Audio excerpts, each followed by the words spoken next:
All right, here we go. Sundays with Dad. We're back after a long week. Yeah, a little apology for this week. We just had a kind of a crazy busy week. Yeah, I had a lot of stuff going on with the organization that I'm a part of, and also just church and stuff like that. And it kind of took up Tuesday, Wednesday, and then Thursday. It was also a little crazy, so it was just not Wholesome church. Cool, good for you. I did attend my first college basketball game this week. That was cool. Went up and saw the Ohio State Buckeyes. Not ever, by the way, just this week. Red Hawks. Just this year. Yeah, this year. So that was good. Buckeyes look like they got a decent little team up there right now. I mean, it's surprising. I mean, they were definitely in the moment where their coach is getting a little hot on that seat, and yeah, it looks like they're a little bit. They're formulating something. Chemistry looks good. Yeah. Shared the ball pretty well. Defense way better than it was last year. I noticed that, and just more physical bodies, man. It looks like. So anyway, show is not about basketball. We won't talk about it until maybe the spring. Maybe we'll do some March Madness. I would be down. I think we should probably do that. The show's about conversations that we have. We think we're interesting enough to put it on the air, sure. so you guys can listen to us. So we used to do this on Sunday mornings.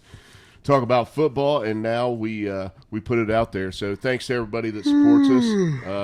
I'm gonna give a shout out to a friend of ours, Who? Adam Rowley. Oh, Big Adam sport. gets a. Saw him last night, and he said I religiously listen to every episode, beginning to My end. guy. Love you, man. Thank you. Thank you. There are some Mr. people who like us. Rowley. Okay, that's That's interesting. for Chris Weichel. Anyway, so Make sure on to the add him this year. season picks. Oh my gosh. Straight raw picks. I took another, game Demanding from lead. Zeb this week, going. Thanks, Eagles. 9-4 versus 8-5. Thanks, Niners, man, for going in there and kicking their ass. Yeah, genuinely. 118-73 to 114-77. Yep. So just a few weeks left for you to figure that out. And there's 5 weeks left, buddy. So. Yep, good week on the big three. 2-1. Yep. That's a money maker. Not bad. So we'll take that. 20-21-1 on the season. So way better than Stanford Steve on the college football picks. He sucks. Yeah. So anyway, before we get into the NFL piece, we have been waiting. My We gosh. really want to do this in our recap show. Dude. I feel like we need to address it. We need to talk about It's been the big controversy in football is the CFP finally showing their true colors. I mean, the playoff committee, and my dad will testify to this, that I've always said the playoff committee has sucked. It has been terrible, and they've been bailed out by teams choking late in the season, right? Yep. We talk about this regular season and every game matters in college football. Yep. But at the end of the day, when it comes around to the playoffs, almost every year, other than the first where it was TCU or Ohio State, right? Every year seems like there are 4 obvious teams that get in, right? And it's kind of like not really a debate who gets in, right? I mean, last year we had the USC kind of thing where USC was lurking around in TCU and Ohio State, and they were all kind of battling for that spot. And then USC kind of choked against Utah and fell out, and then all of a sudden it was an easy decision who were the top 4, right? And now you have... And in my opinion, you have 7 to 8, actually I'd say 7 teams, right, that have the opportunity to get in from, Michigan to Ohio State. That 7 team spread right there. It was a total of 8. I mean, because Alabama was 8 coming into the week. Yeah, Bama but then was 8, 7, then so Oregon I lost think and it's their 2 lost. Oregon, okay, yeah, fair enough. Yeah, yeah. so, Oregon out 7 teams. Okay, I agree with that. Right. So here's the thing, though, is that they kind of exposed their true colors, right? And hello, Kane, but the CFP, and I will say this bluntly, it has never been about the 4 best teams getting into the college football playoffs. It has never been that way. It has never been that way. We've seen Ohio State 1-loss teams get left out, and they were better than teams that were in. Right. We have seen teams like TCU and Cincinnati, which had great seasons, but they were not one of the 4 best teams in the country. It has always been, in my opinion, and if you look at the history of it, it backs it up. It has always been the 4 most deserving teams. Yep. And even if you want to make the argument that this year the committee was like 4 best teams get in, that still doesn't make sense because Georgia is left out. And Georgia, I can guarantee you, is a top 4 team, especially when you win 29 straight games and your 1 loss is by 3 points to the number 4 team in the country. Yeah. And you especially sit there and say like Texas, like I get it. They had a great season. But other than Alabama, who they beat early in the season, when Alabama was clearly a different team then than they are now, especially with struggles to USF, and stuff like that. I call a TO on the Alabama clearly a different team. Auburn. They were 1 week removed from being beat by Auburn. That's true. So they are not – they're better, I think they were than earlier in the year, but consistency – no, I don't know. Week in, week out. Yeah, and this is my thing. No, you're right. I've got a few points to make fine. here. You're fine. I'm kind of letting you go. Yeah, I know. I'm a little ranty. Yeah. So Michigan obviously deserves to be in. Washington already deserves to be in. Yep. That's a lock. Those are two they got and right. Florida State. Those were the top two, right? Yep. But at the end of the day, this is the most deserving, right? If you want to put Texas at the 3 seed with one loss because they won the Big 12, they have a win over Alabama, their one loss is to their rival in Oklahoma, and that was a little bit in the middle of the season, and it was a close game, I'll give it to you, right? That is perfectly fine. But realistically, Florida State is undefeated, but right here, I think the committee shows their true colors, and they said, hey, guess what? We need the SEC in the college football playoffs. And that's what happened. Johnny Manziel. I'm gonna do my Johnny Manziel. Yeah. Money, money, money. And let's just talk about Florida State, and let's not discount them as not one of the best 4 teams in the country. No. They showed the grittiness in the last 2 weeks to win very tough games without their starting quarterback. Absolutely. They went into Gainesville, Florida, the week before their championship and beat a Florida team who I would argue is about equivalent to the Auburn team that Alabama beat. Amen. In week 11 Probably or whatever better. it was. So why is Alabama better than Florida State? I'm not buying it when you look at some of the games they struggled with, like South Florida this year. Yep, USF. And Arkansas, by the way. 4-win team. Yes, bad 3-point wins, right? So you can't tell me right now that Florida State, and just being, coming from an athletic background myself, never played on that type of stage. Never did. Nope. But competitive. And playing teams that when you walk out on the court, this is basketball for me, clearly looked like a better team than you. Yeah. Right? From, hey, these guys are undersized. Hey, they're not as fast as these guys. Hey, you know what I mean? I mean, we played teams when I was in college with starting front lines of 6'10", 6'11", 6'8", and we're at 6'6", 6'4", in our starting front and beat them, right? Yeah. So you go out and you game plan and you won the game. So credit to Mike Norvell and those Florida State guys. They beat a Louisville team that was averaging 30 points a game and 400 yards a game. They held them to 188, right, and 6 points. Absolutely. So don't tell me, that I watched my 2002 Buckeyes did not belong on the field with Miami. Yep. Was the prognosis, right, before the game from everybody, right? Go out and win that football game. And they won tight games all year to go undefeated and win that and win the college championship. So you can't tell me, you can't walk into Florida State's locker room, ain't nobody in that room buying it if you go in and say you're not one of the best 4 teams in the country, because they think they can go out on the field and beat any of those top 7 teams. Yeah, I think there's who are we to say they can't? I think there's a whole lot of things that you just said that just hit home, right? First off, the Louisville game, they beat them by 10 points. That's double digits. And that's a top 20 team. The spread was 3.5. They won by 10. Dude, by game time, the spread was 1. Yeah. So they 10 times that spread by game time, right? But not only that. Fair enough. Not only that, but like you said, every player in that Florida State locker room is hungry, dude. Like, they play the games for the reason, bro. Yeah. Like, they were hungry. They wanted to win. They took that Jordan Travis injury and used it as motivation to push forward. But the final. Playing for him. Exactly. Yeah. Exactly. But the final thing I'm going to say, right, to all of this is that a bunch of people are making the point of TCU in the national championship getting blown out by Georgia. And I just want to say, because people so quickly forget that Michigan was the number 2 team in the country, and TCU went in there and beat them. And it wasn't just, it might look like it on the scoreboard, but I can assure you that Michigan did not have a single number in that drawing. TCU dominated. Yeah. They really did. They just held them in check. They had a huge lead at the beginning and then just kind of sat there and stiff-armed them for the entire time, walking them along, right? Yep. So to make the point that a team that doesn't necessarily look good in the regular season doesn't deserve to be in the playoffs is such phooey, and it's absolute bullcrap. Well, there are times during this season that I will say Alabama, and we've already made this point, Alabama did not look good. There are times during this season that Texas did not look good. Washington. That Washington did not look good. Michigan, truthfully, number one, was the most dominant, consistent team. Agreed. Week over week. You know, they deserve the one spot. Throw up my mouth a little bit talking about it, but every team in that top 8 looked vulnerable, you know, except for Michigan when they played Ohio State. That's the only time they were in a game. And Maryland. A little bit Maryland. But, you know, nobody really believed they were going to lose that game, and they really at any point. Yeah. But I mean, I just want to say too, like, I get that like Georgia looked vulnerable, but like if you play this national, and this is my point of like the best teams in the country, right?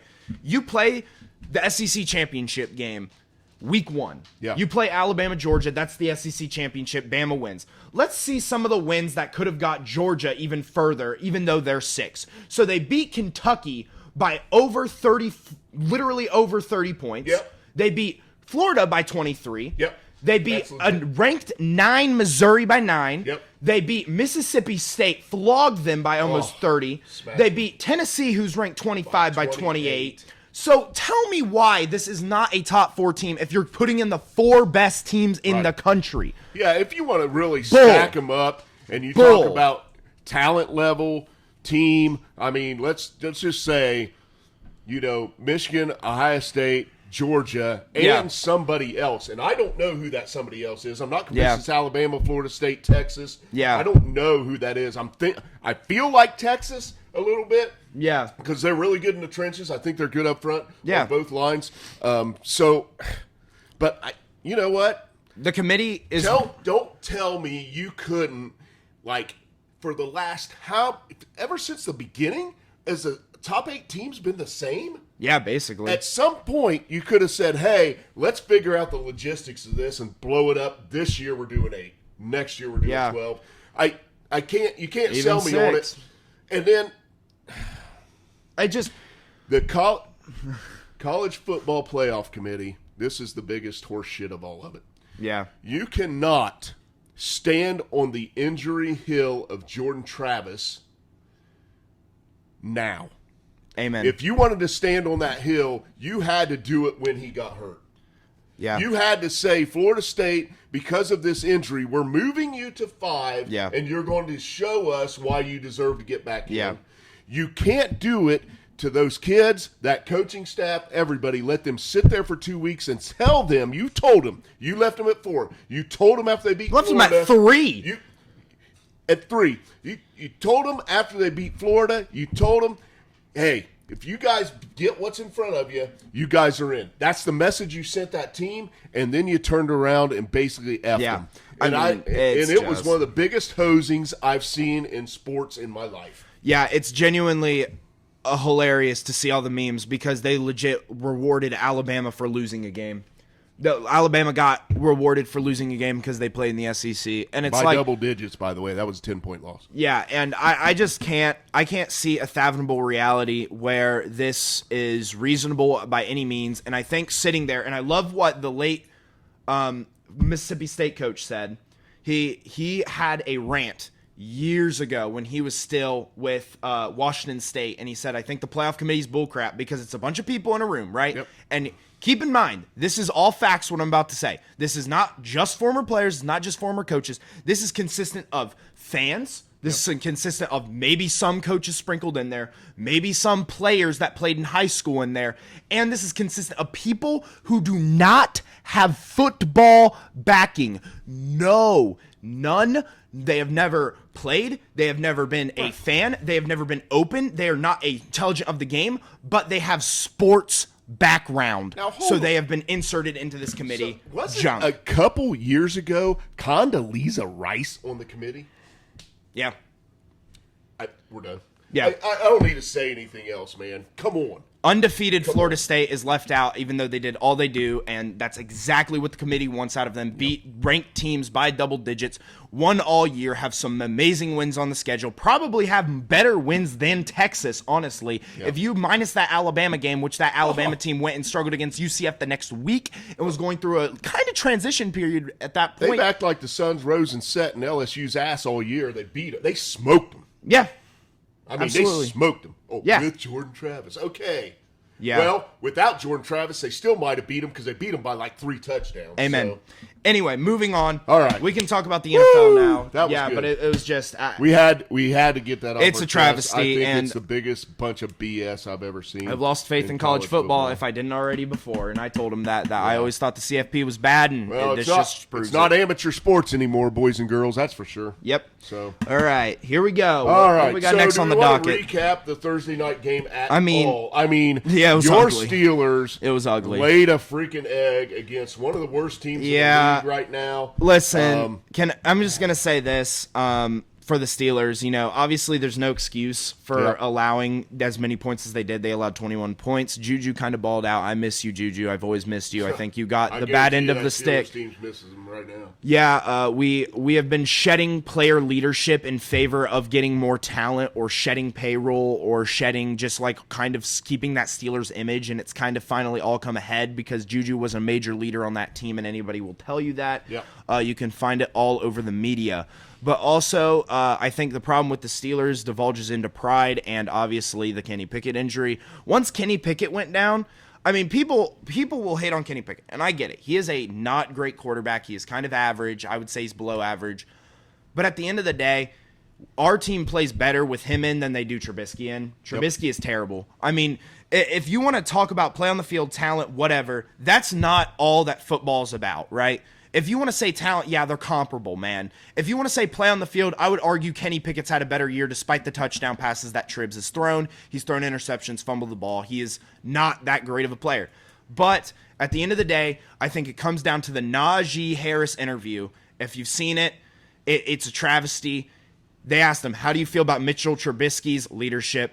Good, I guess. What do you think about Mitchell Trubisky's leadership style? Vocal, I guess. And if you have a guy like that where they doubt their leader, which I can assure you that Pittsburgh's team still played hard under Kenny Pickett, and he might have not been the leader of that offense. But as the quarterback, you have some semblance of sense in you right there. Yep. And Tribbs is not the answer. He's the highest paid backup in the league. He's bad. He's terrible. Whatever. Honestly, at this point, I have said it for years now, and, fans will say from bad teams, they'll be like, oh, you don't know how it feels to lose, and it's, listen, the cycle of mediocrity is 100 times worse than tanking. Yeah. And I'll tell you that right now. For years, right? And we're You're 6 years off, tank, rebuild. Yeah, we're 6 years into this cycle of mediocrity of Pittsburgh, which we've tried to build off of it, and we've had some success, but at the end of the day, we've not won a playoff game in 6 years. Yeah. We have a quarterback that we don't know the future of. We have a draft coming up that I don't really like much of the quarterback prospects that'll fall to Pittsburgh. I really only like 2 or 3 quarterbacks out of this draft, and even then I think one of those guys is a boom or bust. And we're sitting here on the precipice of Pittsburgh has all their mistakes shoved to the forefront, and now all of a sudden we're all dealing with it. And I think, what needs to happen here in Pittsburgh, I'm not necessarily saying fire Tomlin, but there needs to be some kind of culture change because we can't be going back to the 1970s and saying, this is how Steelers football is, and this is how it's going to continue to be. I'm fine with Steeler football being win ugly. I'm not fine with the schemes that we're putting out football-wise. As a football mind, it's very ugly to look at, and it's just bad offense. Trubisky's won plenty of football games in the NFL. Geez. He really has. Now, hold on. Yeah. Just listen to what I say here. And I said week 1, when Bengals are in a very similar situation right now. Yep. And I said week 1, when they put Browning out there and I watched the scheme, I'm like, guys, do not change the identity of your football team. And you guys had kind of moved into a different place offensively with the firing of Matt Canada. Yep. And then it worked. And you watch it all the time in the NFL. You see guys adjust their game plans, offensive coordinators, to the quarterback, and they button it up. They become super conservative. We did that week 1 with Browning. We changed in week 2, and we said, this is who we are. This is our identity. We started out giving him some confidence against the Jaguars, but then we started pushing the ball downfield to Jamar Chase because that's our bread and butter. Yeah. And you've got to stick with it. You've got to stick. You're in week 12, 13. You got to stick with your identity as a team. Yeah. Play your football game, man. Yeah. Do not go into a shell because you've got a backup quarterback out there. These guys are making millions too, and their expectation is they can complete passes to open receivers if they're going to be a backup in the NFL. So I blame a lot of this kind of crap on coaching. I agree. I'm still on the coaching bandwagon. I think I think the players are frustrated offensively. I don't know about the defensive players. The defensive players have kind of kept their silence, as they always do. It's usually just the offense that's very vocal for Pittsburgh. Yeah. George Pickens is liking posts on Instagram and Snapchat and Twitter, or not Snapchat, sorry, but Twitter, about just how bad the Steelers' offense is. I saw the other day, I follow a meme account on Pittsburgh, and he had a post liked by George Pickens where it was making fun of the Steelers' offense and coaching game plan. But here's my thing. Week 1 against the Bengals, you started to get a little bit risky. You started to be like, hey, we're going to get into a new offensive flow. We're going to change the game plan, right? Sure did. And then all of a sudden you go back to the Cardinals. Even when Pickett was in, you guys divulge back to the same Matt Canada game plan. Sure it's did. actually – no, I'm serious. This is what pisses me off the most because it's actually just like you don't know how to do your job. It's genuinely like – you find something that works, and then you go back to the old ways. It makes no sense. I don't understand from a human perspective how you don't learn. Like, I don't understand. Like, are you that dumb? Are you that stupid? But either way, it's whatever. I still think, and I said this at the beginning of the year to him multiple times, I wish the Steelers would just tank, get it over with, and find a guy. Yeah, and we still don't do that. That's what the NFL's built for, man. Parity. They give you the opportunity. The salary cap lets you go from zero to hero. Yes. In a very short period of time, you can do it. With the right moves. With the right moves. So, anyway. All right. Woo! I did a trade. You can tell we're all pinned up, man. Yeah, we have got to do our recap show next week because we can't let this shit build up a week. By the way, one final thing before we get to the games. I did a trade scenario, and I know obviously it's a simulator. It doesn't account for human stuff, but I did a trade scenario where we trade one of our starting offensive tackles. We trade Deontay Johnson and Najee Harris and a first-round pick. Right, our first-round pick for this year for the number 1 overall pick and get Caleb Williams. I tell you what, you patch him with Ben Johnson over there with the Lions. If you can find him as a hire at OC, he might be getting a head coaching job. But if he doesn't, if you can get him as an OC, pair him with Caleb Williams, dude, just leave the future in his hands. Trade Kenny Pickett. I don't care. I need something out of this team. I want some life. I don't want to keep watching this same crappy football. You need it's just a move. not entertaining. You're saying, hey, this team needs to make a move. Yeah, or you're going to be stuck. You need to make a splash. You're going to be stuck at 8 to 10 wins for the next however many years. The standard is the standard. Like everybody talks about the Mike Tomlin winning record, and 90% of those are 8-8, 9-8 seasons. I'm a Tomlin lover, and I'm very surprised. I'm not a hatred of Mike Tomlin. I'm very surprised at the crap coming out of his locker room, too. And I would say that's a big difference when you look at the Bengals versus the Steelers. Yeah. Right now, it feels like the Bengals locker room, and it feels like it, since Zach Taylor's been there, has been a pretty solid locker room. You haven't seen a whole lot of BS coming out of there, And, Tomlin,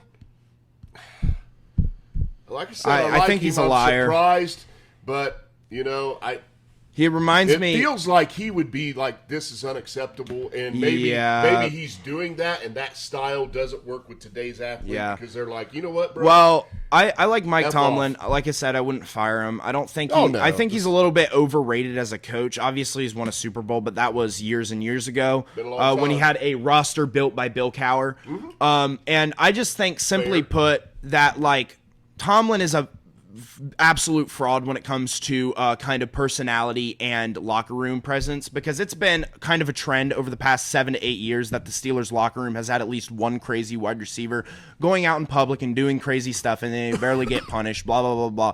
It's the same cycle over and over again. I think he's a liar. He reminds me of another coach that we know, and I just think that he can constantly is just a complete liar about his locker room and just everything, and his culture is terrible, and I hate it. Who's the other coach? I can't say that.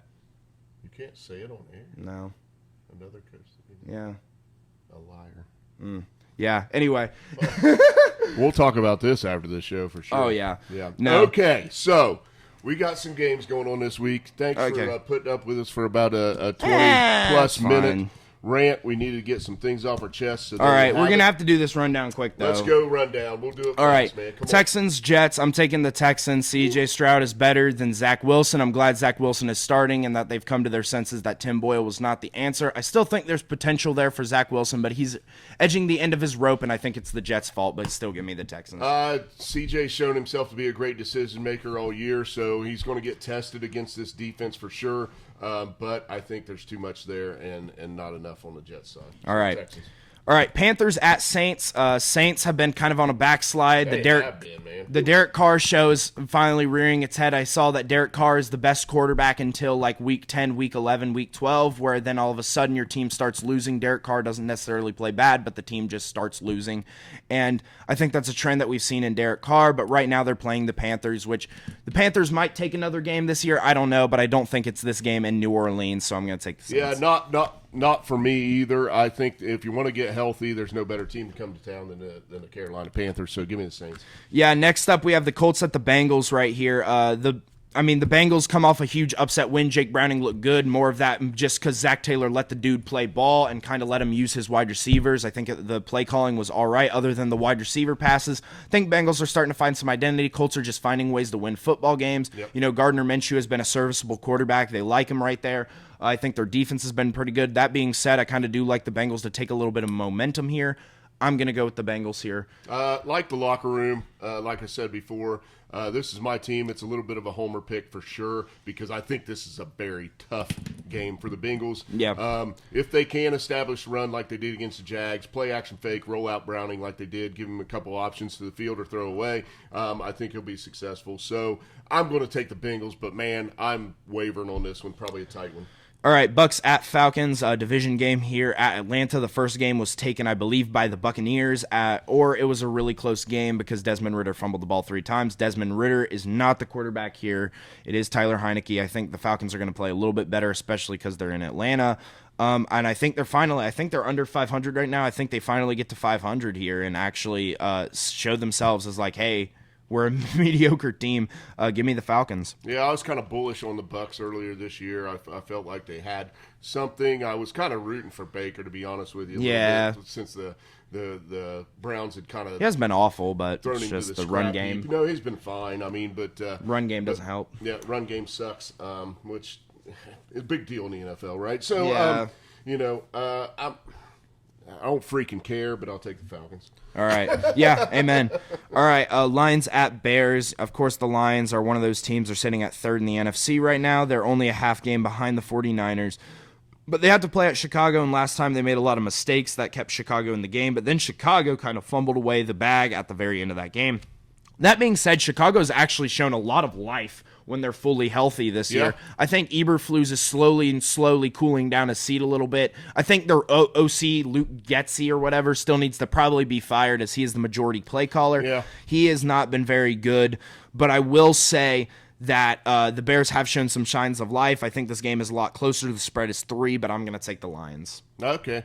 I'm going to go Lions too, but it feels like a game that the Lions have had a couple games this year where they kind of didn't show up. Yeah. Feels like a game where they could walk in there, and if the Bears hit them in the mouth early, yeah. You know what I mean? It could happen. I don't even know what the weather looks like. That could be a factor as well. Absolutely. But overall, Lions a better roster. I mean, just a better squad. They're a better team. So, need to trim up that defense, though. Yeah, so I'm going to stick with what I feel like I know and take the Lions in this one. All right, Vikings at Raiders. Now, this is probably one of the toughest games for me to personally pick this year. I kind of like the coach that they have there at the Raiders. Now, he's not perfect, but he has been playing either close or he's been winning games. Yeah. So I think they found something in him. I think these last couple weeks are going to show whether he stays or not. Let's be real. The Raiders are going to fire him anyway because they're idiots. But I do like the Vikings, who have been in a backslide, to win this game. I think their team has shown some signs of life. If Justin Jefferson can ball out, if he's back, and Jordan Addison can find that connection with Josh Dobbs, I don't think he's a bad quarterback. I think the Vikings are going to kind of get back in that win column and start fighting for the NFC again. So I'm going to go with the Vikings. Well, I hope Jefferson comes back, and I hope he has a big game because I could really, really use some life on my fantasy team. I think I'm sitting at 5-8 right now or something. Yeah. I'm pretty much hosed. Anyway. Me too, buddy. Me too. I'm 6-7. That being said, I really like the things you said about Antonio Pierce there taking the head coaching job interim at the Raiders, and I'm sure they'll screw it up. If you got an open spot, though, I like this guy as a leader. Yeah, hire him as an OC, even DC or whatever. I think he specializes in defense. So. Or the Chargers. Anyway, so Bill Belichick. Anyway, I'm going to get on. I'm going to put the saddle on him, and I'm going to go with the Raiders in this game. Not bad. Yep. All right, next up, Broncos at Chargers. A little bit of a division matchup. The Broncos had their win streak snapped by the Texans this week. Yeah. Chargers have been bad all year. Had a pretty bad showing against the Patriots, where they won 6-0 in kind of bad conditions, but not that bad to the point where you should score more than 6. Is basically what I'm saying. But at the end of the day, I think this Chargers team is bad. Staley needs to be fired. I think he should be fired in the middle of the season just to send a message that this guy is so bad. Yeah. Give me the Broncos in this game. I think they take a dub here. Get back in that win column. Yeah, I think the Chargers should just take the philosophy that you're promoting for the Steelers. Tank the rest of the season. Keep Herbert. Build around him. Yeah, amen. The Broncos are just playing better football right now. Yep. So I'll take the Broncos. All right. Next up, we have Monday Night Football. We have 2 games this week. We have the Packers at the Giants. Giants have actually been low-key hot. Tommy DeVito, Danny DeVito, whatever. He has been actually solid. I mean, I'm not going to say he's been good, but he has been making utilization of what he is to work with. Obviously, the Giants are probably going to look for a QB in the draft, but I do kind of like the way they're flowing. I think that a lot of people are calling for Dayball's head just because of how bad the season is, and I'm like, you're not idiots. Fair. Don't do His it. roster is so bad. Yep. But either way, I'm going to take the Packers in this game. Jordan Love is starting to look really, really good right now, and that's actually kind of crazy that I'm saying that. Then again, he's had a stretch of some kind of bad defenses, but he did show out against the Chiefs. But I do think the Packers are a good team right now, and I think they're starting to step into their role. Still need that number 1 wide receiver, though, but I'm still taking the Packers. Yeah, he could use a dude. Jordan Love could. And early on in the season, I thought, man, this guy looks poised, composed, was doing a good job. Went through a streak. Yep. When teams start getting tape on you, you're showing tendencies. Yep. It happens in the NFL, and now he seems to be back on the upswing, and doing something to counter what the defenses were doing against him. So I got to take the Packers in this one too. Yeah, all right. Finally, we're going to go to the last Monday Night Football game. By the way, both the Packers and Giants and Titans and Dolphins both play at the same time, but the Titans at the Dolphins, man, I'm not even going to try to explain this one. It's the Dolphins is what I'm going to take. They beat up on bad teams and they lose against good teams right now. That's kind of their mojo. But also at the same time, the Titans have had a really disappointing season. Their roster is kind of stripped of basically everything. Yeah. Looking back on it, the move that they went wrong in is trading A.J. Brown, which might have been probably the worst, one of the worst moves I've seen in NFL history, is considering that you only got a first-round pick out of him, and then the next year after that, Marquise Godwin, was it? Yeah, I think it was Marquise Godwin got traded to the Cardinals for a first-round pick from the Ravens, and it was like, wow, okay, so we just traded, a top 3, top 4 wide receiver for a first-round pick when they just went over and traded a guy, like a random dude who's solid for a first-round pick. It was a terrible move, so, but I'm going to take the Dolphins. Fins, pretty good at home. All right, there you go. All right, so now we are going into our Big 5 games. Yes. We got the rundown done in like 6-7 minutes, which isn't bad. That's quick. I mean, we prioritize speed just because that ran at the beginning. It flowed really well, though. I like the flow. Yeah, I think we should maybe try it some more. Yeah, maybe. Not bad. Trim down on some time, maybe get some more viewers. Yeah. All right, anyway, we have our first number 5 game. We thought this was pretty significant because, you have one team you have both teams out with a quarterback, but also both teams that are trying to make a playoff push, one of them trying to just hold on to the division in any way that they can and build off the success they had last year. We have the Jaguars at the Browns. What do you think about it? You know what? I have to look at this game with pretty equal at quarterback between Flacco and Beathard. CJ Beathard. I don't know how you say that name. I think it's Beathard. I am going to just – this game comes down – it's pretty simple for me. I think both the offenses are going to be kind of smelly. Agreed. I think the Browns are at home, and their defense is better. Yeah. And for that reason, those – so this game's very simple for me for who I'm going to pick. Yeah. And the Jags have to respond with a – we just talked about what coaches do whenever they get a backup in. And so they're trying to mold this offense differently, which will hurt them, I think. So yeah, no Trevor for them is a big deal. I think it's going to really hamper their play calling offensively. And Absolutely. You're doing that against a really good defense. At their place, which is one of the greatest fan bases in the NFL. The Browns. Dog Pound. The Dog Pound's cool. The Dog Pound, man, and their fans have been through hell and back, and they still love their Browns. Right? And they're still going through hell. So they're going to be there. They're still in the hunt. Yep. They're in right now, I think. Right. So, would be a very big dub for them. And the Jags, man, I'm telling you what, don't do it. Don't change that. The Texans are right on your heels, and they're playing the Jets this week. So you guys really kind of need this win for the season. Absolutely. To stop. It's starting to turn here on its head. So I'm gonna take the Browns in this game. What do you think about it, man? This game, it seems like the Browns are going to win this, but I don't want to kind of lock in a bet because just the offenses are so inconsistent and bad that you never know what turnover can swing the game so quickly. A defensive score could be huge in this game. CJ Beathard is a product of Iowa, so it does make sense why he sucks at the quarterback position. Setting football back. Yeah, genuinely. By the way, I just want to mention this. I know this is in the middle of the NFL section, but I think the punter for Iowa needs 19 more yards in their bowl game to break the all-time punting yards record in college football. That is so sad. Like, genuinely, that might be the saddest thing I've ever seen in my life. Anyway, but the Browns are oh my gosh, I lost my thought. The Browns just have a better defense. He kind of touched on it. They've had a lot of injuries, though, defensive-wise. I mean, Myles Garrett has been banged up for the past 2 weeks. I don't know if he's even healthy this week. That's true. But either way, I don't really want to swing one way or the other, but I think this is going to be a really close game. It's going to be interesting, but I do have kind of a little bit of faith in that Jags roster, as surprising as it is. As much as Trevor Lawrence is a good quarterback, I do like that wide receiver room. CJ Beathard obviously sucks, but Travis Etienne is going to help him out a little bit there.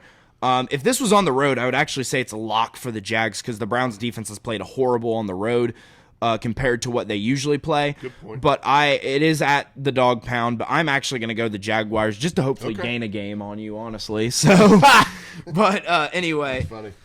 We're going to go to number 4 here because, I mean, that game's interesting, but not that much to talk about, really.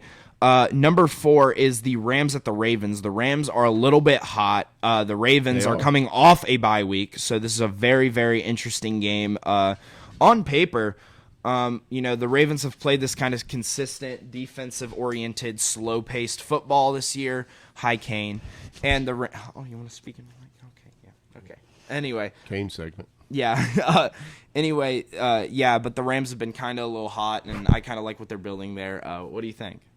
I am not going to bet against Harbaugh coming off a bye week, this team getting healthy. It couldn't have probably come at this is the time of year when it seems like Lamar starts getting banged up, and he looks as good as he's ever looked the past few years. So, great. They're in a great spot, right? From a record standpoint, having the bye week late in the year. The Rams are on the road, coming West Coast to East Coast. I don't know if it's 1 o'clock start time or not, but yeah, it is 1 o'clock. That's usually a recipe for a couple point swing the other way. Rams are playing good, and they could, they can outscore you. Yep. They definitely that wide can. receiver core is deadly. Man, what a pickup with Puka Nacua, man. Yeah. He has been an absolute stud. Yeah, I mean this year, but I think the Ravens defense is good enough. I don't think the Rams will be able to establish a running game that will help them maybe with some play action and things like that. I think you'll see the Rams probably throwing the ball 50 times in this game, which I don't think is a recipe for success. I think you'll see a time of possession really favor the Ravens and their style, and they will just plod down the field against you. And it may be a little bit close, but I think it'll be controlled by the Ravens. I think they will control this game and win. Bye week at home is usually a recipe for success in the NFL. So I'm going to take the Ravens. Yeah, I'm going to say that the Harbaugh thing is a great point. Coming off of bye week, he reminds me of Tomlin in a way. I feel like they're kind of two sides of the same coin. Yeah. They're very similar in a lot of the ways and a lot of their successes that they've had. But also on the Ravens, just simply put, I think the difference comes down to playmakers. And while the Rams have a lot of playmakers on the wide receiver end, Cooper Kupp's been having a not-so-great year. Puka's been very good. Tutu is a big play threat. But at the end of the day, that Ravens team has Lamar Jackson, and the quarterback position is your most important playmaker. And they've kind of found something in their backup running back, Keaton Mitchell, I believe his name is. And he's been very solid, which goes to show how valuable a running back like J.K. Dobbins is, like all running backs in the NFL, and why they get paid less. Because Keaton Mitchell, the third, fourth-string running back, just came in for the Ravens and is balling out. So, yeah, I'm going to go with the Ravens in this game. I just simply think they have a more consistent and better team flow. Mark Andrews is out though, right? I'm pretty sure, even if it doesn't doesn't change. I tell you what, Odell's starting to be a bigger piece of this offense, and that's been a huge factor. Let's not look that and you know what? Who even hardly remembers that Odell's on this team because he's kept his mouth shut. And I know. I've remembered all year because I drafted him in fantasy and he kind of didn't turn out well. But I mean, I traded him. He might be somebody you want to put him in the lineup now. Well, I traded him, so. But yeah, that receiving core is kind of coming together. Zay Flowers has been a good all year, but anyway, yeah. All right, Ravens. Okay, next up we have at the 3, we have a division rivalry game. Now, the first time these guys played, it was a blowout, and it was kind of like, wow, we didn't expect that because it was just a little bit of a rivalry game. We thought it was going to be a little bit more competitive, but this team still looks like the best team in the NFL. You know, they had the 3-game backslide, but the 49ers have stayed consistent every time they've been healthy with Debo in. With Debo in, they're undefeated. With Debo out, they have 3 losses. So I'm just going to say this, Seahawks at 49ers. It's a very interesting game. I think the Seahawks, might have a little bit of fire in their belly after that Cowboys loss, but who you got? Seahawks look pretty damn good at the Cowboys. The 49ers absolutely smoked Philly, and so it feels a little trappy. Feels like, hey, dude, you got it. They got to be able to see me, man. Okay, I love you. Okay. Anyway, so it feels a little trappy in the fact that it's in Seattle. Very tough place to play. You should see the look on his face. Very tough place to play. Yeah. In Seattle, and the Niners are coming off that big. They're playing at 49ers, unless you're referring to the... Oh, it is at the 49ers? Mm-hmm. So they played, Take back everything I said. Forget about it. 49ers. Okay. Yeah, I have the 49ers in this game. It is a rivalry. I do think that this time the Seahawks will be a little bit more ready to play. But, dude, this 49ers team is showing why they were the favorite kind of to win the Super Bowl until Purdy and then every single human being they had at the quarterback position went down. This 49ers team, when healthy, is very good. Purdy is like the perfect guy for it because they don't need a playmaker. They don't need a scrambler. They don't need a long throwing arm guy like Aaron Rodgers to make this team work. Shanahan has found the perfect quarterback for his system because he needed a dead average passer. That's what he needed for this system, and he found the dead average passer. And it's crazy to think that, honestly, in my personal opinion, you put a quarterback like Aaron Rodgers on this team, Josh Allen, Joe Burrow, Patrick Mahomes, I don't think this team works as well. I really don't. I think the cogs in the machine have been perfectly fit in, and an average quarterback. And I'm just because of the way the roster is, I can see exactly what you're saying because you may favor a pass-heavy type offense, and overshadow the fact that you've got the best tailback in the league. Yeah. On CMC, that team, baby. And you just need to get him in space different ways. I simply you think, can be conservative. Yeah. As a play caller, with this roster, you can be conservative. And with a Allen or Rodgers, I understand exactly what you're saying. You don't want to. Yeah. You want those dudes want to push Purdy. the ball downfield, and you're looking for big play. So, yeah, perfect system guy. Yeah, and I think the 49ers will win this game, but we'll get to the spread in a little bit because the spread is the biggest of the week, and I think that is a little bit crazy. Okay. So, anyway. Yeah, I think it's still a little trappy, even though it's at home coming off that Eagles. It definitely is. Yep. All right. Next up, our number 2 game is a rematch from 2 years ago, basically. Yep. Bills and Chiefs. It's a classic, kind of. It's trying to be pushed as a classic. The Mahomes versus Allen, right? Burrow kind of took over that mantle over the past 2 years. But you can't deny that Mahomes versus Allen is still a decent matchup to look at. And these two teams, despite the Bills' down year, they're still sitting at 500 on a down year. Right. They are very solid still. They've been hit with heavy injuries defensively and even offensively, and they've kind of tried to find a little bit semblance of self here. Either way, this is a really good matchup of two supposedly AFC future heavyweights. What do you got? This is actually going to be, and I have not been on the Bills at all this year. You know what I've said about them. I said they were on the verge of peaking with the current roster and all that stuff, and wondering about the future of Josh Allen. They're kind of sliding the Chargers' way, in my opinion, as far as what the team looks like with a really, really good quarterback. And then, what else is going on here?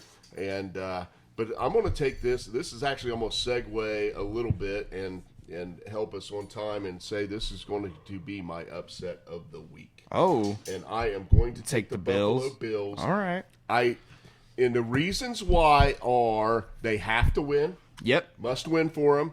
The second reason is the Chiefs have had a little trouble putting enough points on the board. True. And this is a really good injuries, no injuries, really good offensive team with Allen at the helm. So I'm going to take a little upset here. And have the Bills going into Kansas City, and now just making the AFC really interesting. Yeah, right? absolutely. With Jacksonville potentially sliding, with the Chiefs sliding, you've got this ball of teams that are sitting right around 7 or 8 wins. Yeah, I think yeah. So I'm rooting for chaos. I'm taking the Bills. I think must-win situation, they might pull it off. Yeah, I hope Stephon Diggs scores 50 points because I need a win in fantasy to even get into the playoffs, which, by the way, I didn't know this until 2 weeks ago, but my fantasy league, for our punishment, instead of the worst team in the league getting our punishment, right now, we decided the best alternative, right, was to have a losing bracket. And if you don't make the playoffs, then you're automatically in the losing bracket. And if you lose in the losing bracket, you continue to fall down. And if you in the season as the worst loser, even if... So if you lose in the first round of...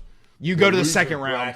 You go to the second round, and then you go to the third, and then you go to and whoever loses the most, you gotta do the punishment. And have you heard about the lonesome loser? That's either way. And by the way, I'm third in my league, and I'm 8th place right now, and I'm third in points scored, 8th in my league, whatever. But I need Diggs to go off, which I would love. This might be my last year. I would love the Bills winning this game, but I do have the Chiefs. I think they're a little bit more consistent of a program. It's a logical pick. Yeah, and I mean, it's not like I could definitely see the Bills upsetting. I mean, I think the Bills spread is 1. It's 1 point is the spread. Yep. So it's absolutely a possibility, but at the end of the day, I'm going to have to go with those Chiefs just because Patrick Mahomes, just because the history of this team, and kind of we saw it with Pittsburgh on Thursday night. Some coaches just have other coaches' numbers, and I think Andy Reid has the Bills' number. All right. So I'm going to go with the Chiefs. All right, this game, number 1.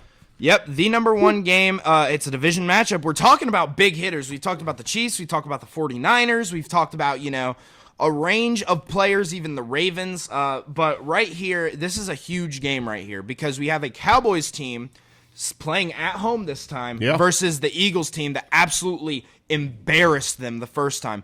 But here's the thing. I mean, the Cowboys had a chance to win that game, and they fumbled it at every opportunity in Philly. Yep. So it was kind of like it was a lot closer of a game score-wise than what was actually displayed on the field. But right here, I think the problem here, and I'm actually going to just say my pick before I even let you hit range here. Okay. Because I want to make a point that the Eagles are going to win this game, in my opinion. But here's why. First off, you're coming off a huge loss to the 49ers. Usually you see good teams after those losses pick up the pieces and come in the next week and kind of even it out by playing super hard and maybe dominating, maybe just winning the game. It doesn't really matter. But I do think the Eagles are going to have that. But the other thing I want to say is that Seahawks have shown on film that Deron Bland is vulnerable to big wide receivers like DK Metcalf. Guess what? The Eagles have a guy named A.J. Brown, and whether you like it or not, he is a big physical wide receiver that can do all the things that small wide receivers can.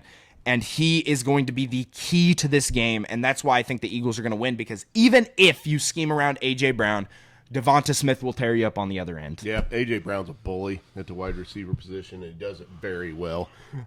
So here's my logic. Listen to me. I always, when I look at college football, I look at who the team played the week before. How physical a game did they have? Yep. Right? And can that be a factor in how they play? Because let's face it, football, as much as they've promoted player safety and they're doing a fantastic job of it, because you can't touch a quarterback anymore. That really the only player they're really protecting. Yeah. But it is a super physical game. I mean, it is a car wreck on every play. For that reason, because the Eagles played the 49ers last week, a very physical team up front on both sides of the football, I'm going to say there's not enough ice bath this week for them to get in it and get healthy enough to go on the road and beat these Cowboys at home. Yep.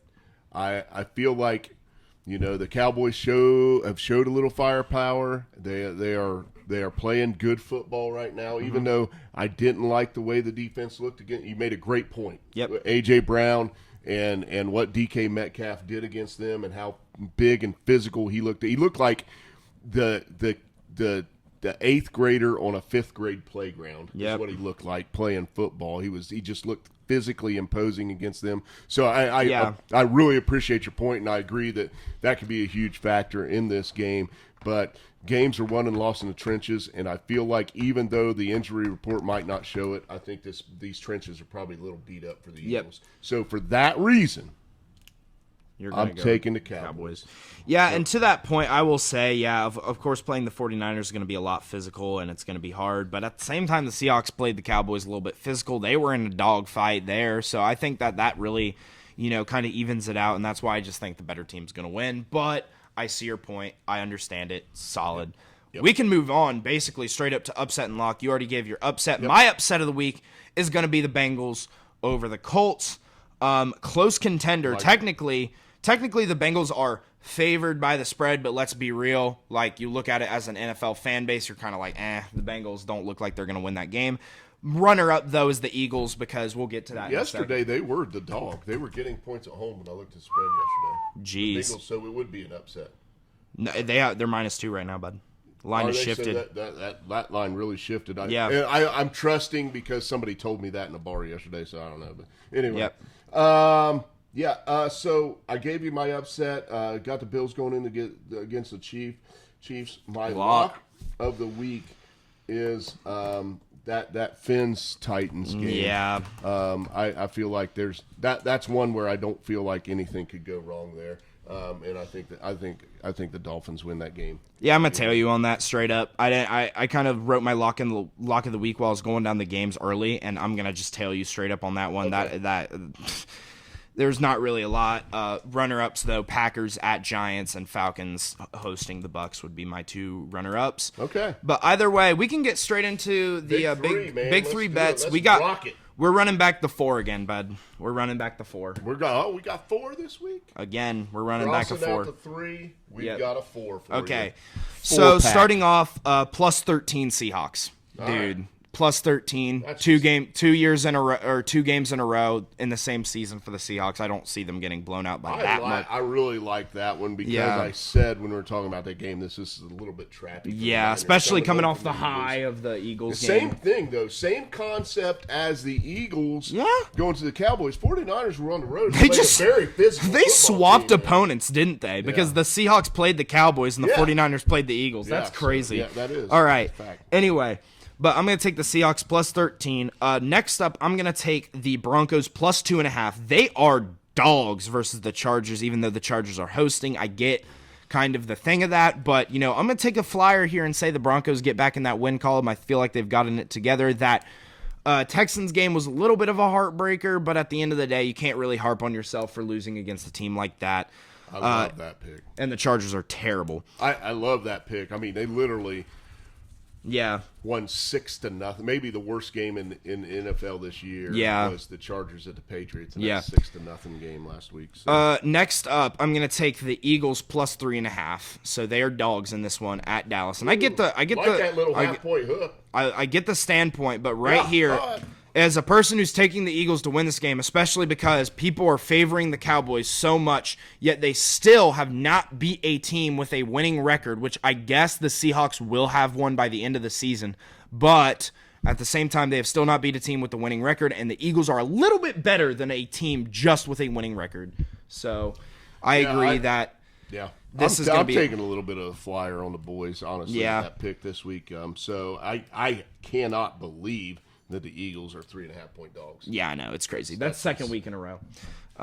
By the way. Anyway, and then... They were right last week. Man. Yeah. Well, yeah, obviously. But the final game that I'm going into is the 1-point spread because I think it needs to be taken if it's a 1-point spread. And I'm going to go with the Chiefs over the Bills. Obviously the Bills can come in there. They're going to play a little bit hard. But I think the Chiefs have kind of realized that they're backsliding and I hate to say it, but they want that 1 seed. I'm telling you right now because I feel like they're pretty scared of what can find them in the AFC I'm sure they and the do, chaos man. ball. But I just don't feel like that.